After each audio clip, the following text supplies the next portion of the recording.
Hello there, Harley Street at Homers, and welcome to another of one of my favourite sessions, which is Real Women, Real Stories, where we talk to members of our community about their experience with menopause and hear a little bit of what's helped them and maybe sometimes what some of the challenges have been for them. I am thrilled today that Elaine Stanley has agreed to talk to me. I know this isn't something you do routinely, Elaine, so I'm really grateful for you stepping out of your comfort zone. Thank you very much. Elaine, maybe you could start, because I know your story isn't the typical menopause story. Maybe you can just start by telling us a little bit about your journey and where you've been with menopause and where you feel you are now, and then we can explore a little bit more about how you've got there. Hi, Nigel. Well, my story began, my menopause was a surgical menopause. Now, in hindsight, when I look back, I probably was experiencing perimenopausal symptoms back in 2019, but didn't realize it. So then during the first lockdown, I became a bit ill with a few complaints. I was the usual bloating, pelvic pain. I wasn't sure, is this the perimenopause or what's happening? So went to the doctor, and then on examination was sent for a CT scan. So it turned out I had something that was called a dermoid cyst. So it was quite large. So it was encouraged that the only option for me was to have a full hysterectomy with ovaries removed. So I was plunged into surgical menopause basically straight away. So, wow. And that sounds as if, though, also presenting in front of your doctor with gynae type issues, that was quite new to you for a start, and then absolutely, to be presented with this as a solution, I mean, must have been huge for you to comprehend and get your head around. Yeah, well, you see, there was a chance of it being cancer, so there was really no option but to go through with the operation. So I didn't have the time in hindsight to think of that I was going to be going into menopause. What was it going to do? It was a very short period of time between the diagnosis and the actual operation. So I did have somebody speak to me about going into menopause when I went for the pre-op assessment. So the first person to kind of bring up HRT for me was the nurse. So she told me what I was going to expect, and that probably, as everybody is different, so, you know, one person may not have experienced it straight away and some did. Now, it turns out I experienced it as soon as I kind of next day from the operation. I had the really bad hot flushes and cold chills, which is one of the rarer symptoms of menopause. And so it was that nurse that actually put me on the track to the HRT, because she mentioned it and she said, everybody has a choice or an opinion, but don't be a hero. If you feel that you're going to want it, do it. So it was after that consultation, it was only a week in between that and the operation. I did try to research as much as I could about HRT, which I did. And I did that by looking on various YouTube channels, in internet, Facebook, this group, and it just opened up a whole new world for me that, like, I did know a little bit about, but there's always something to educate yourself more. So it was there that I learned about the HRT and decided that if my results came back clear, that I would start it. And luckily they did. So I started it about 6 to 8 weeks after the operation. Still quite a while. So I'm assuming, how were you feeling during that 6 to 8 weeks? I was feeling, it was a bit of a tough journey. It was, for me, it was mostly the anxiety and the hot flushes and joint pain and headaches. But I that was a tough 6 weeks, but I knew that I was going to be getting somewhere. I was going to be getting some help. So I tried to, during my recovery, research as much as I could about HRT, its benefits, and the whole lot, you know, different preparations, what might suit one doesn't suit somebody else. And I learned to kind of communicate with people who had been through hysterectomy, but also who were going through a natural menopause, and you know, they kind of become your guardian angels during these things, because unless you've kind of been there, nobody else really gets it. Yeah. So, you know, Thinking about it, Elaine, I mean, it sounds as if the conversation with that nurse preparing you was almost, that was your guardian angel, your, you know, a bit of luck more than anything, that you found yourself with a nurse who thought to stop for a minute and just talk to you about this. In hindsight, do you think you could have been better prepared, and how do you feel about the fact that really that was just a chance encounter with a nurse that was...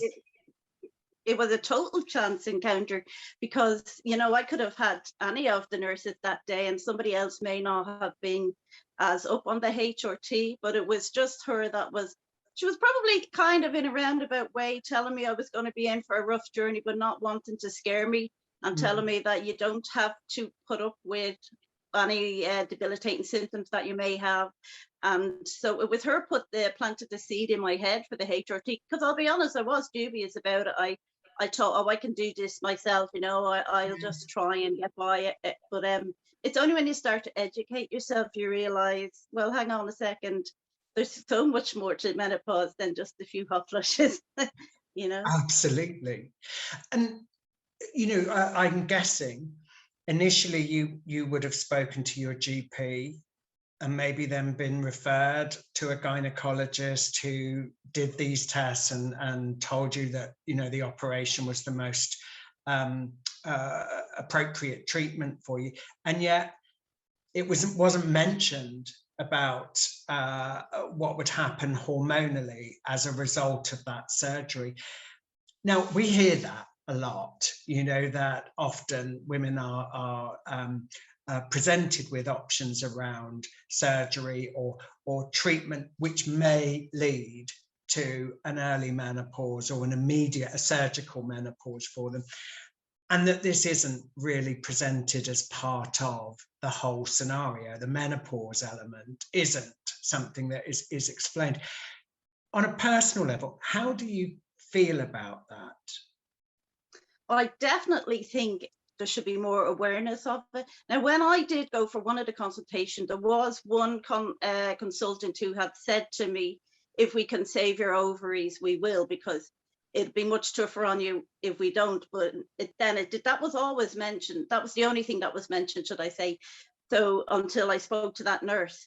But I think, you know, if you're going to be going in for these options or operations, you need to be given the information, told what's going to happen to your body, so that you can be prepared mentally, not just physically, because physically it's going to be tough anyway. So, but really it's mostly, the journey is about getting your head around it, you know. Sure. And had you ever met any women who had had a similar procedure or a surgical menopause for any other reason before this happened to you, to in hindsight to have thought, oh gosh, yeah, you know, that happened to so and so, I suppose I should have known? Yeah, I did. I had met one or two people that had had a hysterectomy, but at the time I just thought, you know, it's just like a standard operation. So you get the organ removed, you go through your recovery, and you know, you'll be fine. But it's not like that at all. It's kind of not a continuous recovery, but a continuous journey. Whereas, you know, I had decided that the menopause wasn't going to have me, I was going to have the menopause, so I was going to be the one in control. Well, brilliant fighting spirit, and exactly what menopause should be about is, I'm going to be in control about that. Is that how you are in life generally? That, you know, you look for the information, you want to make informed choices, and you want to be in charge? Or did something different happen for you to feel that way about this? The menopause has definitely given me a bit more confidence, because I'm doing more research. If anything, I'm investing time in me, whereas before I probably would have been investing it more in other people. And, you know, I would have been an anxious person anyway. So probably I would have taken the back seat all of the time, and I wouldn't really go forward with trying to encourage people or anything like that. Whereas now it's given me a little bit of a lease of life, even in my own job, you know, because of the nature of the job. I can talk about to other patients and customers about menopause and do it that way. Whereas before, I wouldn't probably have had that confidence. No. Right. So on some levels, it's been quite transformational in terms of where you are right now. I'm guessing then, when you think about your family members and females in the family, again, was it something that would have ever been talked about amongst with your mother or siblings or aunts or yeah, it would have definitely been touched on, but not. I don't think even they wouldn't have realized the complexity that can come with the menopause. You know, it was very much a thing of, oh, but it's a natural process we all have to go through. And some of the members would say, you've just got to get on with it. Yeah. You know.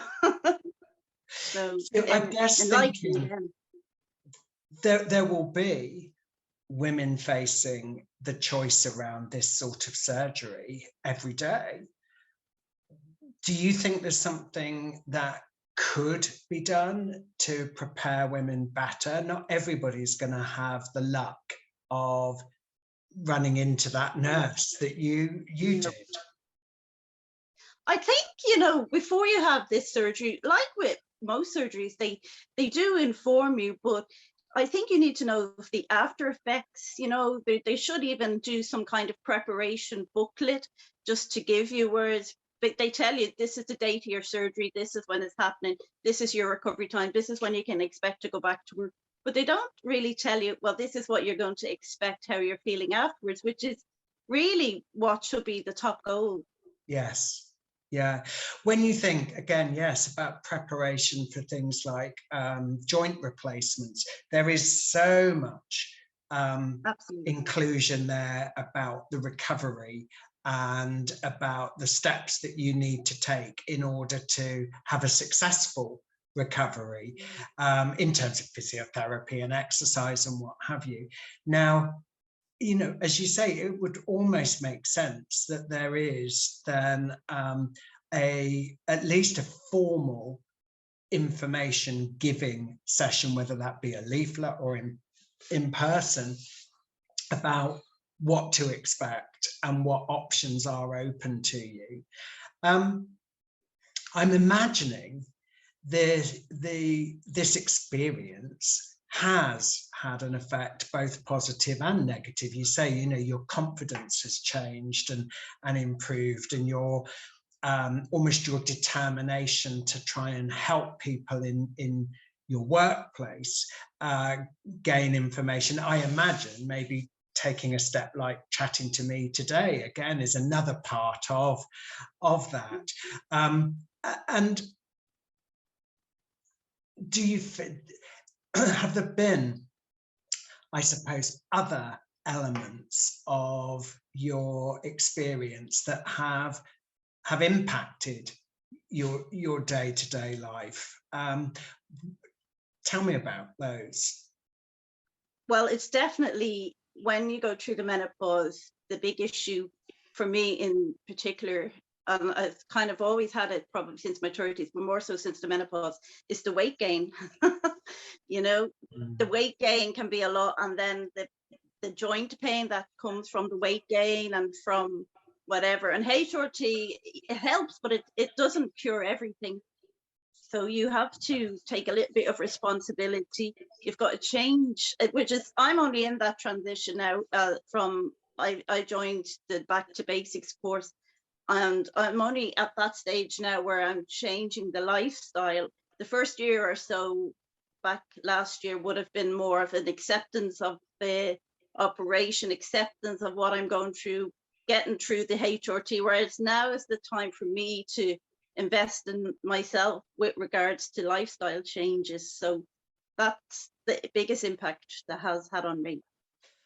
And I mean, you really are embracing lifestyle changes and the elements that you can impact. As you say, I know you've worked on getting the HRT right, and tweaking and adjusting that. But yeah, what is it you've been doing yourself that is your part in your menopause management, your toolkit?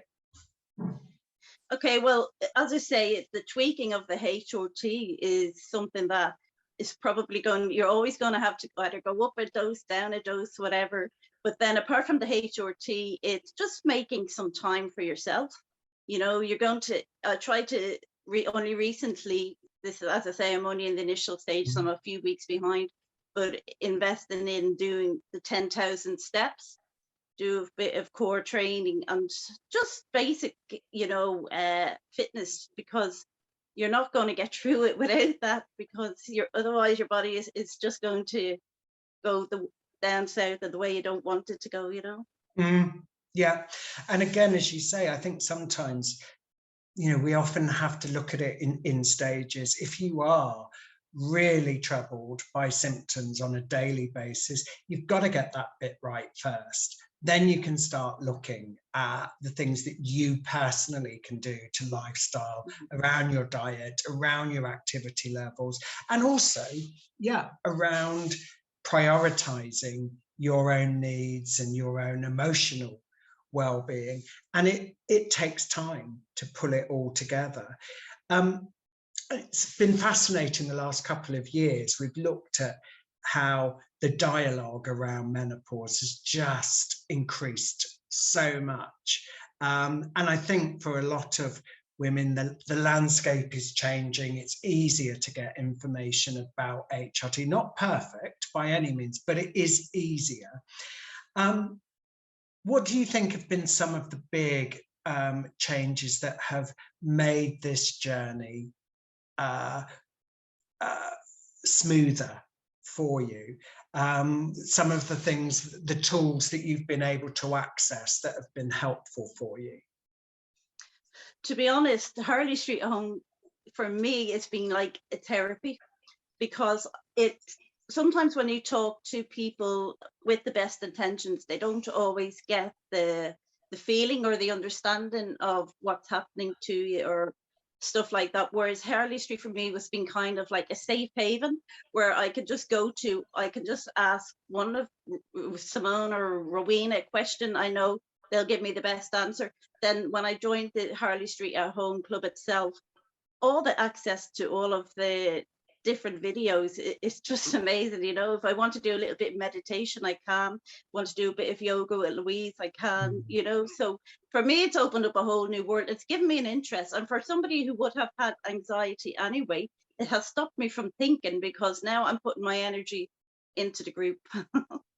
Wow, that's fantastic. And you really, so again, from someone who started looking at this purely from a hormonal element, really embracing that mind, body and soul approach to managing this.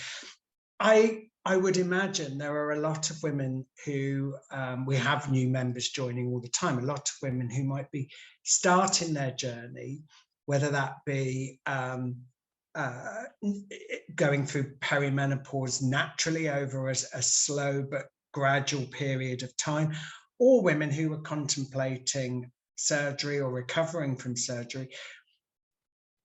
If a woman's in that position, and where you were quite a few months ago now, what would be your advice on kind of where to start and how to pace themselves through that process?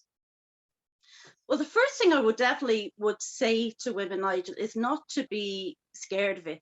Don't fear what's going to happen, because when I was going for my operation, I was terrified, not just of the operation itself, but of the after effects. But in hindsight, if you engage with people who've been through it, you can see that there is light at the end of the tunnel. There's no need to be so afraid. Look on the group, get some help, ask questions, just educate yourself, basically. I mean, if you were at the doctor's and they told you, oh, you've got diabetes, the doctor would be informing you and giving you everything to go with your diabetes. You'd be given leaflets left, right and center. But when it's menopause, it's not, it's kind of, you're going through the menopause, off you go and sort yourself out. So if you don't educate yourself, you know, at the moment it is changing, but there's not a lot of help out there. But as you say, it is slowly being more publicized, and it will get there. But just don't be afraid. Just ask for the help. Chat to the group members and educate yourself, basically. And what's next for you, Elaine? Where do you go from here? Well, that's the thing. Hopefully it'll be all a positive journey. There is going to be, it's a stepping stone process. But I really enjoyed speaking about the menopause and doing it. So I work in the healthcare industry anyway. So in that aspect, I can kind of engage more. I work in pharmacy, so we're dealing a lot with customers too, that with the HRT shortages and people are panicking, what am I going to do? So if I can even just reassure one person, you know, if they might have to change preparation or whatever. And it's just because even in pharmacies, not with the best intentions, some of them aren't as educated, because HRT, you know, it can be dished out or whatever, and people may not know the ins and outs of it. So to have one person that might know a little bit more about it is great. So that's what I hope to do, is to help people in that way, and just to inform women that it's not something to be frightened of. I just think that's such a reassuring approach. And again, no one can deliver that better than somebody who's experienced it themselves. And it's great that you're in a position to do that. Out of interest, in the organisation you're involved in, is there any formal support for staff, or any formal opportunities for staff members to be able to give information to patients about how to navigate this journey? Well, no, well, not at the moment, but things. I just work for a small community pharmacy, so it's only now that I've been through this journey and that I'm on the HRT and know a little bit about it, that I do find, you know, they'll say send Elaine out to talk to that lady or whatever, because she will know a bit more. So it's changing in that way, yeah, slightly. Okay, but for the moment, it's Elaine Stanley that's doing that. And I guess this is where, you know, some of the next steps need to come, or my thoughts are, is, you know, when organizations have an Elaine Stanley in them, my goodness, that's some resource. That's a fantastic way of supporting women on a much bigger scale. And I hope at some stage, maybe that's something that you can get involved in your workplace, you know, more formally, because there are so many women that are going to come through the door who need that support, need that information. No, absolutely. And even if it's my day off and somebody comes in to ask about HRT, my colleagues will say, oh, come back tomorrow when Elaine is here, she'll know about it. But I'm educating the other girl as well. So for her, it's all a learning process too. So I think between us, we can change it. Goodness me. I mean, brilliant, and well done you, because that really is making a difference. As you say, I think you're going to hit a nerve with much more than just one woman doing what you're doing, but it's fantastic that you are, and thank you. We need more people like Elaine Stanley out there. Thank you. You know, banging the drum for how this can be a positive experience. It does sound as if on many levels it has brought a new confidence and a new some new skills almost for you. A total new interest into my life, that something I would never have imagined, and probably to the extent where people are sick of me talking about the menopause, to be quite honest. But for me, it's just a passion, you know, it's just something that I'm really, really interested in. It's not just cut and dry, you know, there's so many elements to the menopause, and it's a total learning curve all the way, you know. So I'm really, really embracing it and enjoying it, and there are bad days, of course, but you know, if you, with the help of other people in the group and wherever, you will get through it. Elaine, I think you're an inspiration, and I'm Thank you. so glad that you agreed to chat to me. No problem. Thank you for sharing your experience, but also just thank you for what you're doing, because that's the way, you know, that we really do make a difference. It's all very well there being platforms like Harley Street at Home, and there being experts and doctors that, you know, that want to raise the profile of menopause, but it's actually women like you that make the difference. So thank you from us You're for welcome. what you're doing. It's really special. And I'm quite sure that we're going to hear more from you in the future. Hopefully. Yeah, for the moment, thank you so much for talking to me, Elaine Stanley. Thank you, Nigel. Bye.